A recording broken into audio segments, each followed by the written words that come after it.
मैं आपके वोट पर थूकता हूँ। ऐसा बोले विधायक? ऐसा ही बोले थे कि मैं आपके वोट पर थूकता हूँ, आप जैसे लोगों का वोट हमको नहीं चाहिए। आपको वोट देना होगा तो दीजिए, चाहे मत दीजिएगा हमको। तो ये उनकी आदत बन गई है कि किसी को हम डांट देंगे और डांट करके दबा देंगे। तो हम लोग तो वैसे लोगों में से नहीं हैं। यहाँ उनको लेना का देना पड़ गया। यहाँ अगर आप एक ठो कहिएगा तो 6 को सुनने की क्षमता रखिए। आपका सुन के कोई बर्दाश्त नहीं करेगा। वही विधायक है वो। विधायक हैं तो विधायक कोई आसमान में से नहीं ना आता है। नहीं तो गाली दीजिएगा तो गाली सुनना पड़ेगा, क्या ये अब शब्द बोलिएगा तो अब शब्द सुनना पड़ेगा। अच्छा। इस बयान को योग्यता तो इसी से प्रमाणित होता है ना कि आदमी जब गुस्सा होता है ना तो शब्द उसके पास, तभी उसके योग्यता का प्रमाण पत्र आता है सामने। कोई अपने पढ़ाई का सर्टिफिकेट पीठ पर लेकर के घूमता नहीं है कि हम कितने पढ़े हैं। सामने बैठने का तौर तरीका और किसी से बात करने का तौर तरीका बतलाता है कि आदमी कितना योग्य है। और जब गुस्सा होता है आदमी तो अपनी भावना व्यक्त करने के लिए जल्दी में जब अच्छा शब्द नहीं मिलता है तो गंदे शब्दों का प्रयोग करता है, गाली का प्रयोग करता है। पावर है उनके पास। पावर है तो पावर जानते हैं कौन सी बल्ब जलता है, पावर है उसमें प्लग लगता है ना। और जब प्लग हटा दिया जाता है तो अपने आप बुझ जाता है। हम राजनीतिक दबाव माने या कोई व्यक्तिगत उनसे विवाद रहा है? ना, व्यक्तिगत विवाद कोई नहीं है। व्यक्तिगत स्थानीय राजनीति में एक नया बवाल तब शुरू हो गया जब एक चौपाल के दौरान माननीय विधायक जी के द्वारा सभी लोगों को, सभी वोटरों को, साथ में सरपंच जी को दलाल कहकर संबोधित किया गया। इसी पर हम आए हैं, सरपंच जी से बात करेंगे इस मुद्दा को लेकर के और विधायक जी के इस रवैया को लेकर के, क्योंकि विधायक जी अक्सर देखे जाते हैं कि प्रत्येक मतलब किसी भी समय कहीं भी जो है इस प्रकार के शब्दों का चयन कर लेते हैं। तो एक माननीय प्रतिनिधि को इस प्रकार के शब्दों का चयन करना कितना उचित है, इस पर बात करेंगे। बहुत बहुत स्वागत है सर। जी नमस्कार। आपके सभी श्रोता को, जो हमको और आपको इस चैनल के माध्यम से देख रहे हैं, सबको मेरा नमस्कार, प्रणाम और आदाब है। विधायक जी आपको और वहां बैठे सभी वोटरों को जो है दलाल कहकर संबोधित किए, क्या उस पर पहली प्रतिक्रिया आपकी क्या है? देखिए, तो हम बहुत बार उस दिन से बोल चुके हैं, जो भी लोग आए, कि विधायक जी के पास उस तरह का शब्द स्टॉक नहीं है। वो राजनीति में आने वाले व्यक्ति को हर तरह के तीखे और मीठे सभी प्रश्न का सामना करना पड़ता है। और मेरे ख्याल से जो व्यक्ति प्रश्न का सामना नहीं कर सके उसे राजनीति नहीं करना चाहिए। और किसी भी प्रश्न का जवाब सलीके से दिया जा सकता है, लेकिन वो योग्य व्यक्ति दे सकता है। विधायक जी के पास इससे योग्यता झलकती है और पहली बार नहीं है। ये इसलिए ज़्यादा चर्चे में है कि मैंने उलट कर जवाब दे दिया। जो नहीं कहना चाहिए वो मैंने भी कह दिया। तो ये उनके कहने के चलते हुआ। और इसके पहले जिन लोगों के साथ वो किए, वो लोग चुप बैठ गए।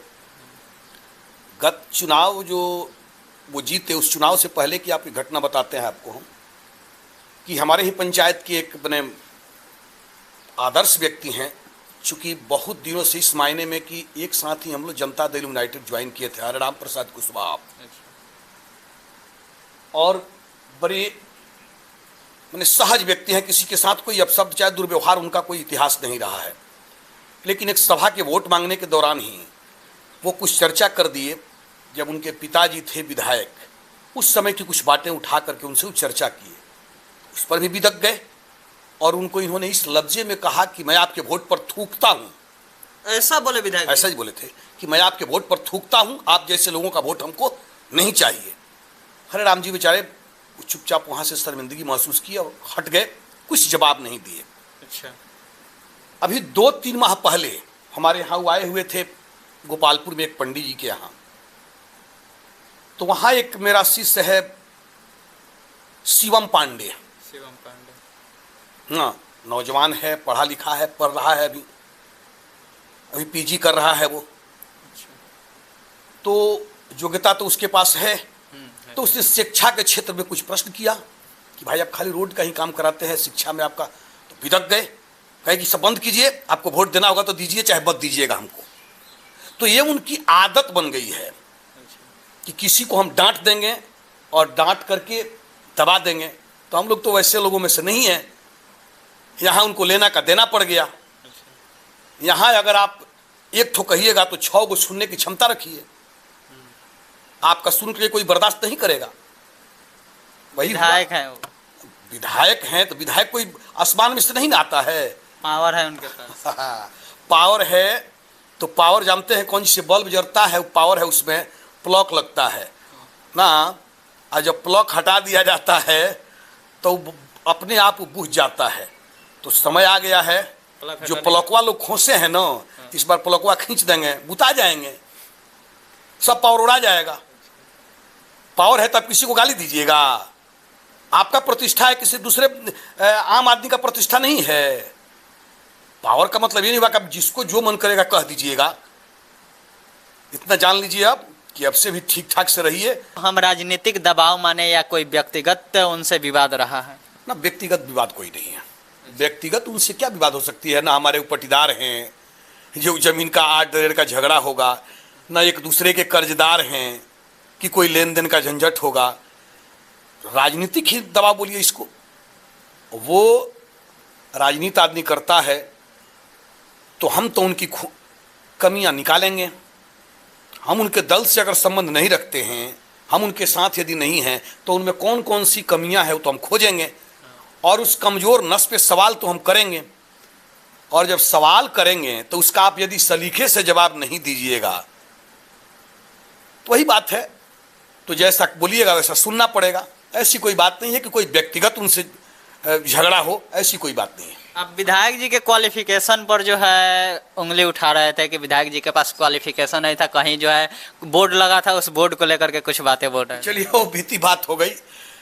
योग्यता तो इसी से प्रमाणित होता है ना, कि आदमी जब गुस्सा होता है ना तो शब्द उसके पास, तभी उसके योग्यता का प्रमाण पत्र आता है सामने। कोई अपने पढ़ाई का सर्टिफिकेट पीठ पर लेकर के घूमता नहीं है कि हम कितने पढ़े हैं। सामने बैठने का तौर तरीका और किसी से बात करने का तौर तरीका बतलाता है कि आदमी कितना योग्य है।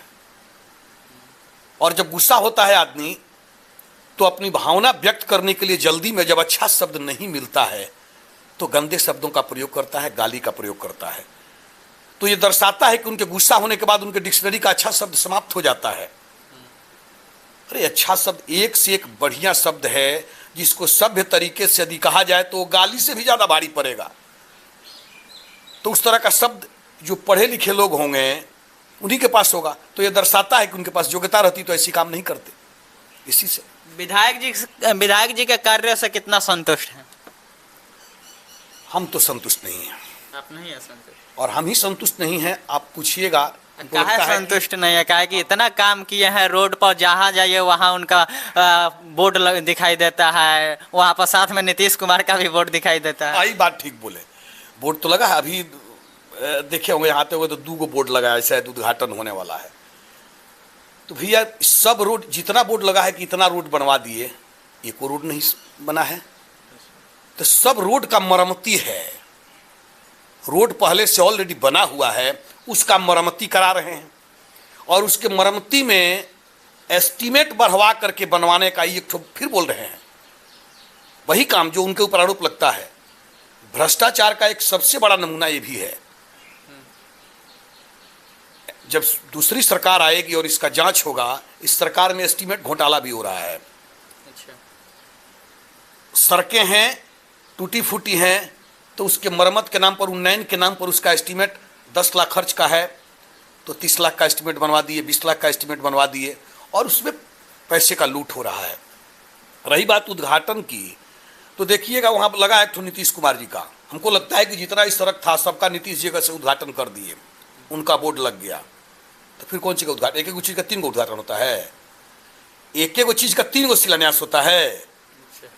शिलान्यास जब ऑलरेडी इस प्रदेश के मुख्यमंत्री कर चुके हैं, उनका आपने बोर्ड भी लगाया है, तो आप कौन सी का शिलान्यास कर रहे हैं?